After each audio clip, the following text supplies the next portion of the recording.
Magomed Ankalaev is just a few days away from his first title defense against Alex Pereira, and he has already said he's 1 or 2 fights away from moving up to heavyweight. He hasn't even done what he needed to do at light heavyweight yet, and he has his eyes set on what arguably could be the weakest or second weakest division in the UFC. My name is Angelo. This is Josh Thompson. The question becomes, is it too early to talk about moving up? Should he be moving up? Or does he need to focus on the most powerful striker in the division in just a few days from now? Joshua, when you heard he was moving up in weight, were you like, dude, relax, you got to get through this? Or are you in the camp, it's a foregone conclusion, he is already going to get through this, so it's not absurd to start talking about moving up in weight already? I think he's going to get through this. I like Alex. I just think that if Ankalaev fights a smart fight, I think he can get the win exactly how he got the win the first time, or he can even wrestle a little bit more and get the win a little bit easier that way. He just chooses not to wrestle. He has stood with every single person that he's ever fought. He's utilized his wrestling very rarely, but it's good enough to get fights to the ground. In this situation, I don't see a reason why he can't, I don't want to say not look past Alex, because he shouldn't do that. But look, for him to plan out in his mind, look, I get this win. I've got maybe 1 or 2 more fights. I got Olberg and I got the winner of Khalil and Yuri. And then, you know what? My business is done here. I had to fight everyone on the way up, just like how Bilal had to fight, how Islam had to fight, how John Fitch had to fight. They had to fight all the guys to get themselves to the top. 10-fight win streaks, 9-fight win streaks, 11-fight win streaks, all of those things to get to the title shot. They've cleared out the division. There's only 1 or 2 more fights for him to have at this weight class, and him going up to heavyweight would be a fun fight. He's talented on the ground. He's got good wrestling. He's got good striking. He's just for me, I enjoy watching him fight. Angelo, on the other hand, doesn't really care to watch him fight. Who the hell says I enjoy, unless you have a beard with no mustache, nobody has said I love watching Ankalaev fight. I enjoy watching Ank fight because, look, he can do everything. And that's, in this day and age, people just want to see the wild, somewhat sloppy fights. Yuri is fun to watch because he makes a ton of mistakes. He gets caught, and sometimes he finishes everyone. He's only got these 2 losses, I believe, to Alex. Correct? Is Yuri. He's only got 2 he has more than 2, but those are the only 2 UFC losses in the last 5-6 years. That's what I meant, was the 2 losses in the UFC, both to Alex. Yeah. So there's fights for him to be had for Ankalaev. Is after this will be Olberg. If he does get past Alex, he'll fight Olberg. And then after Olberg, the winner of probably Khalil and Yuri will be on the horizon. And then after that, you kind of write your ticket wherever you want to go after you get those 2 wins. If you can get those 2 wins and move yourself on to the heavyweight division, him and Tom Aspinall, him and Cyril Gahn, him and Curtis Blades. I mean, there's fights to be Volkov and Pavlovich. There's fights to be made there. And I mean, I'm sure he's probably getting tired of having to cut weight as well. So there are fights, exciting fights. I actually think he would be a better fighter at heavyweight. Why? You think he cuts too much weight? Because I obviously Alex Pereira was a better fighter at light heavyweight than middleweight, but he's tremendous. Wait, what do you mean? Alex is a better fighter at light heavyweight than heavyweight, or than middleweight? Than middleweight, I think so. Why do you say that? He won the belt, defended it 4 times, did way more. His chin seemed a little better. He just seems better at light heavyweight than at middleweight. And you could argue because he's enormous and he was cutting a ton of weight. Ankalaev, you think he's cutting so much weight that it's impacting his performances? And that's a genuine question, not a setup. I don't think so. I just think that I think for heavyweights, of the 205 to the heavyweight division, he's got the body frame that will support the weight if he wants to put it on. He's got to take time, like how Islam is. I saw a video of Islam the other day, and I was DMing him back and forth for a little bit. He's fucking huge right now. Oh, really? Because a few months ago he was like, "I'm struggling to put the weight on." Yeah, so nice. he's found a way to fill out. So he's and then I just watched the interview with Soriano, and he's like, "Yeah, right when COVID had ended, he's the 55, Islam, and I was the 85 Islam, and we showed up to train because Ali manages both of us, and I came. He's like, he fucking whooped my ass, and this was 55 Islam, not 85 Islam. And so." Islam's got all the talent, all the ability. And I think for me, I honestly believe he'll be better at 70. It's just that JDM is that good of a fighter that I do get a little nervous. And the first fight at 70, how does your body react to putting that weight on? How does it perform as the fight goes on? I look at Ankalaev and I say, his body frame can handle going to heavyweight. Now, does he put the muscle on, or does he become a tweener, like one of those hybrid heavyweights that he still fights at 135, 140 maybe? He's not a huge heavyweight, but he's a lot more athletic than a lot of them. He'll be more athletic than Volkov. He'll be more athletic than maybe Pavlovich. probably is equal, maybe a little less athletic than Aspinall, but there's fighters in there that will give him a hard time. You like Gelton Almeida. Can he withstand not being flung around, that first round and a half? And can he land the big shot? There's a lot to take in, but I like Ankalaev. I think he'd be a better fighter at heavyweight. It's the two they are. I'm looking at them right now. They're the two weakest weight classes in the UFC. It's not even close. Yeah. We have Ankalaev as the champ. Alex Pereira obviously fighting for the belt. If he loses, that's 2 losses in a row. He's kind of out of the title shot. Then we have Yuri Prochazka, who needs to get through Khalil. Khalil, who needs to get through Yuri. Both of them have losses recently. Carlos Ulberg's the only one on any real streak now. Jan Blachowicz, old. Jamal Hill might be the worst UFC light heavyweight champion of all time. Like, I'm not trying to be a dick, but like the way he won that belt and has had 0 success since then is crazy. Alexander Racek, Chinny keeps losing. Dominic Reyes just got knocked out. Volkan Ozdemir just got knocked out. And now I'm out of the top 10. Mm-hmm. And then heavyweight's the same story. Cyril Gane, who just keeps losing these big fights. He didn't even win his last fight. Alexander Volkov, very good, but again, always the bridesmaid, never the bride. Pavlovic is just fast boxing, not much else. Curtis Blades, big wrestler. Jalton Almeida is the only real viable, like, boy, what can his heavyweight career become? And now we have Waldo Cortez Acosta, Sergey Spivak. These are 2 weak divisions. So if Ankalaev beat Alex Pereira, then he beats Carlos Ulberg, there's an argument to be made that there's nobody else. There's nobody else at light heavyweight. That's now, if Jiri runs through Khalil, it's like, okay, he's got 2 wins in a row. If Khalil runs through Jiri, then it's like, okay, he's won 5 of his last 6. So you can do that, but we've seen them lose. We saw every single one of these people lose to Alex, and then Ankalaev just beat Alex twice. So you kind of have to move up. Yeah. But it's a tricky situation because let's say he can't beat Tom. A champ moving up to another weight class and then losing, you just go right back to your weight class with your tail between your legs, right? You don't stay there. I disagree. In the heavyweight division, you could probably do that because you're just going to put your normal weight on and fight at your normal weight, maybe put 3 or 4 pounds of muscle on. You don't want to get outside of that too much. But for guys like Islam, and I'm using him as an example because he's going up, he had to put 15 pounds on. And so that's where it gets a little hairy because you're trying to lose that. It gets harder to lose that. That's muscle. You're putting that muscle on. It's good muscle. It's not shitty muscle. It's good body weight that you're putting on. And it took him this long to do it. And we've seen guys before in the past that didn't take their time. Max Holloway, the first time he went to 55 to fight Dustin, and it showed. And then look at what happened when he took his time to put the weight on properly. And you look how when he fought Justin and when he fought Dustin again the second time. So there's an argument to be made with Ankalaev. I agree with you that I think it would be if he does beat Alex, he fights Ulberg, and it really doesn't matter if Yuri or Khalil win. Just go ahead and move up and let whoever is left fight for the title. Figure that out, and then you go up and you fight for heavyweight. Right now, I feel like there is a lot of emphasis on becoming a 2-division champion. Yeah. And for Ankalaev, he has the ability to be a 2-division champion. And the way he gets it done is by beating Ulberg. If he beats Alex, beats Ulberg, and maybe one more, he fights the Yuri fight, whatever it is. But he lost twice to Alex. And then Khalil lost to Alex. I just beat Alex twice. Like, I get it. Fight the Ulberg fight and then go up to heavyweight. Because he's the guy that, like you said, almost felt like he was going to be always the bridesmaid, never the bride in that situation where it seemed like they were holding him back. He had to fight everyone. He even had to wait for his title shot. Then he went out there and did what he did. So we're going to see if there's a change in the performance against Alex for Alex. Can he come out and stamp his name on this fight and be like, look, the first time was a fluke. I didn't pull the trigger. I was injured a little bit, whatever it was. Is it going to be a different Alex? I don't know if it will be. The speed is going to be a factor. The ability to wrestle is going to be a factor. And if Ankalaev continues to mix it up the way he did in the first fight and threaten the takedown a little bit, it's going to keep Alex on his heels. He will not be the same fighter as he was in the first fight.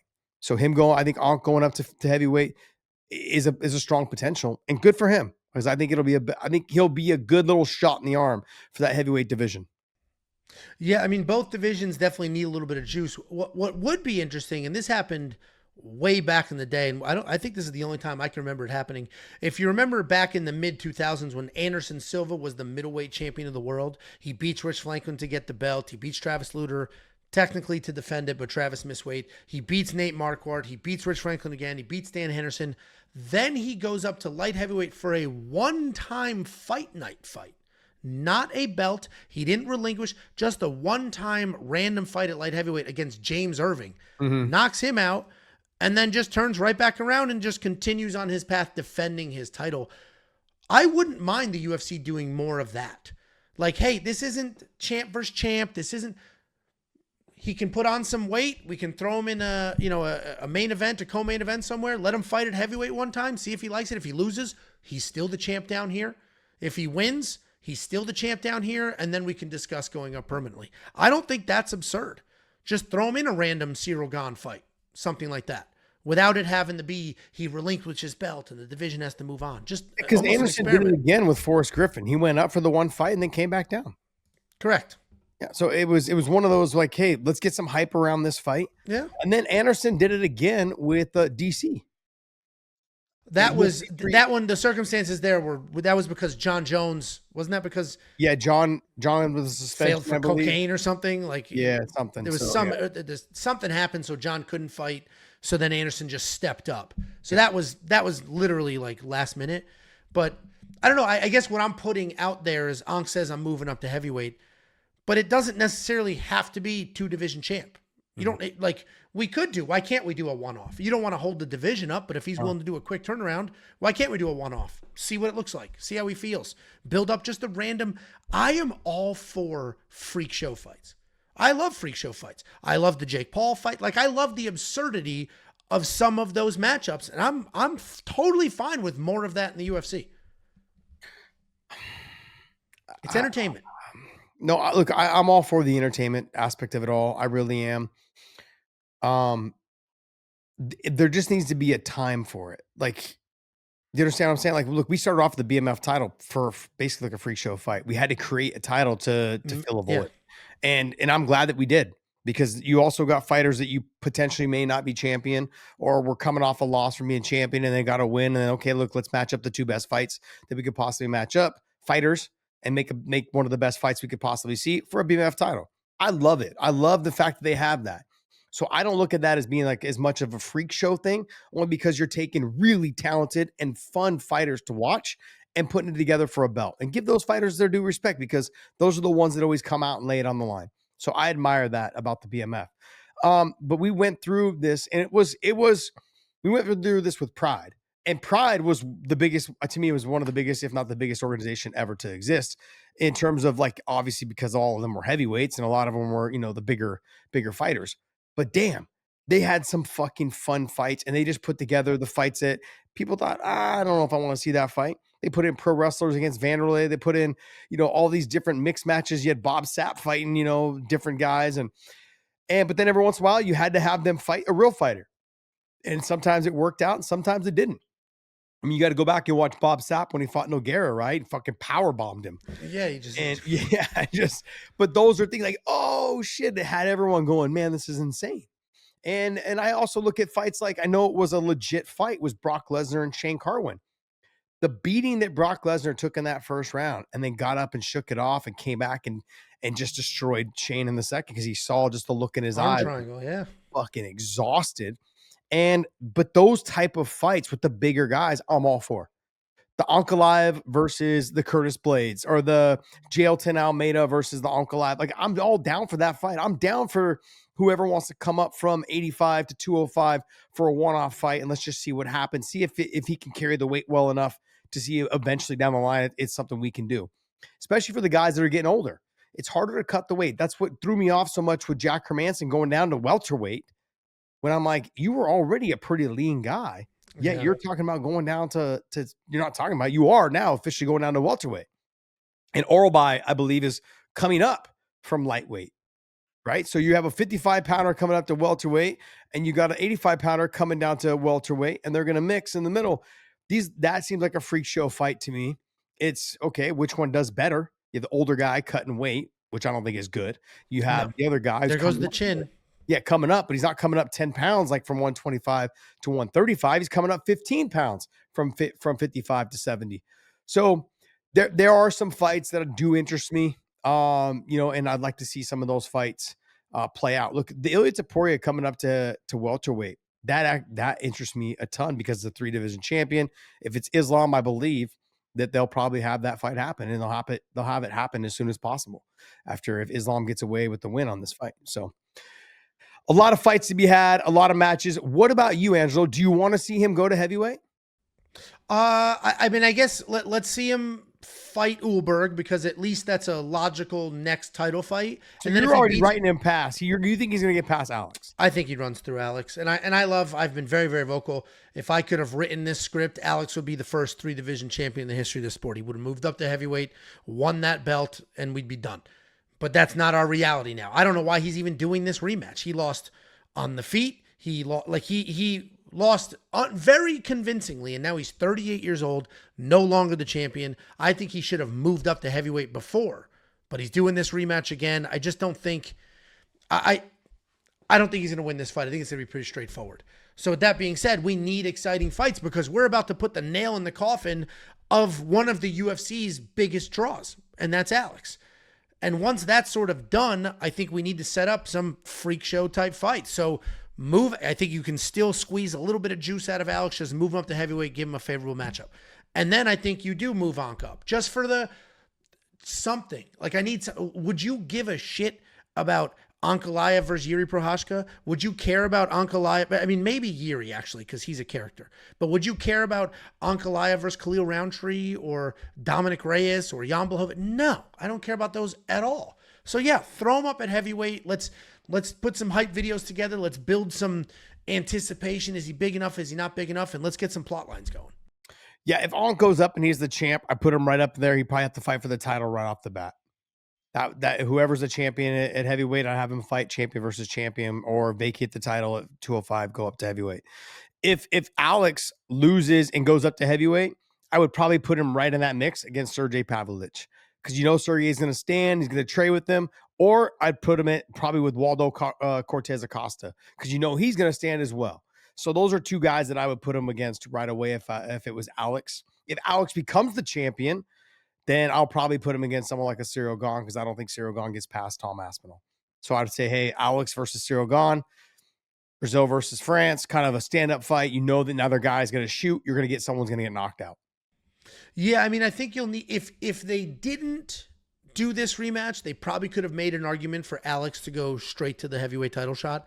But they're doing this rematch, so that'll, in theory, be 2 losses in a row. So he'll need at least a win. It's basically what happened at middleweight.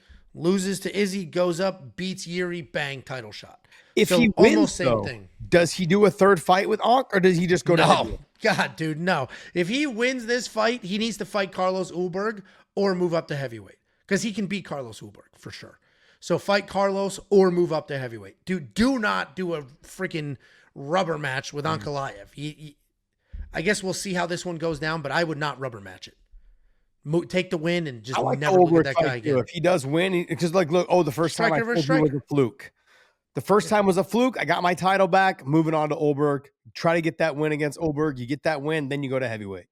He's the greatest light heavyweight that's ever existed. If that's what happens, who's better? That's a better resume than Chuck Liddell's. What in the fuck are you talking about? John fucking Jones.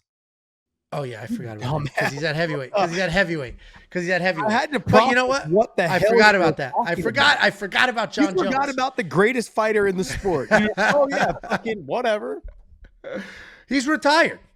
So yeah, okay. There's the John Jones argument, but the second greatest light heavyweight of all time. If he bumps up, if there's no way this happens anymore. He's 38, and Tom Aspinall's too good. I think his opportunity to beat Tom might have been when he was a little fresher. He's too good now, so I don't think it'll ever happen. But if he somehow manages to get that belt, well, I'll argue he's the greatest fighter of all time. Especially doing it in such a short period of time. With no grappling. In the UFC, he had what? When he came in the UFC, he had what, like 4 fights? I think it might have been less than that. One of them was a loss. Yeah. I mean, he had like 2, I don't know. I want to say like 3 or 4 fights in MMA or something. And then he just rattled off, became the champ, beat Izzy, and then he, loses and then comes back. And then just insane. He goes up to 205, becomes champ there. It's like, holy shit, what is going on? This guy's done a lot in 11 or 12 fights in his career. fucking insane. So, It's and the way he's nuts. done it with his being so stoic and his personality and all these things. I mean, look, he's definitely a fan favorite. Love watching him fight. Got a great, I won't say he has a great personality, but it comes across as like someone that people like to be around, you know. And look, Glover's been around him, you know, basically his coach and his other coach, what's his name? The other big guy. It's always with him. Planillo or whatever. Yeah, Planino or Pino. He's Anyway, also his translator. Yeah, I'm yeah. forgetting his name. So, but him, look, when you have people you've worked with that long and they just constantly are always around you and you guys have a good relationship, that says a lot about who you are in terms of your character. You see it all the time. Matt Brown with Dustin Poirier, always together. Every single time I see Matt, I normally see Dustin. When I see Dustin, Mike. Mike Brown. I was like, Matt Brown hangs out with Dustin No, Poirier. sorry, my bad, Mike Brown. And you just see it with certain fighters. See it all the time. So I'm looking forward to. I want to see how this fight goes. I do think he gets past Alex, and then he probably fights the Orberg fight. And I would agree with you on this that he should just go up to heavyweight. Unless there's some random juice in light heavyweight, which I don't know where that would come from. Unless there's a random star that pops up, then yeah, because they were trying to do that with Ming Yang, and then he freaking loses to Johnny Walker. So it's like, yep, well, back to where we were a year ago. Yeah. I agree. All right. Well, hey guys, let us know what your thoughts are. Do you want to see Ant go to heavyweight, or do you want to see him stay at light heavyweight and clear out the rest of the division one more time, or should he just keep going? Should he just keep doing what he's doing, or go back up to heavyweight? I just said myself twice. Yeah, you repeated that. While Josh is scrambling, what you can do is like, comment, subscribe, do all the things. My name is Angelo. This is Josh Thompson. That was another Bad Takes.